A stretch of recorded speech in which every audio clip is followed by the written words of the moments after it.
uyimizni oldida mashinalar tez yurmasin uchun katta ariqcha qilib qo'yamiz. Birodar, siz o'zi yo'lni to'g'rilaganingiz yo'q. Nega yo'lni buzasiz endi siz, birodar? Kimsiz? Yo'l siznikimi? Yo'q, birodar. Ha, meni farzandlarim o'ynaydi. Birodar, farzandlaringizga egalik qiling, uyni ichida olib o'tiring. Ularga tarbiya bering, yo'lga chiqmasin, birodar.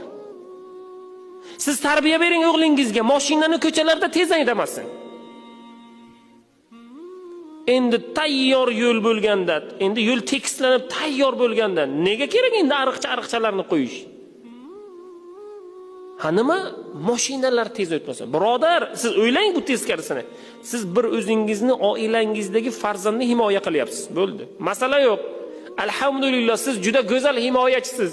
Siz juda go'zal oila boshlig'isiz. Nechta mashina o'tadi? Nechta velosiped o'tadi?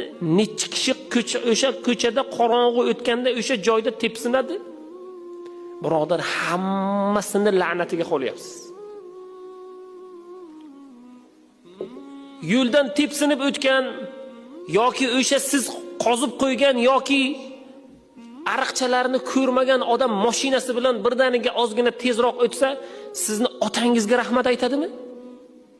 Baraka topsin, hali ham shuni qilib qo'yibdi, men mashinam tegib ketdi deydimi?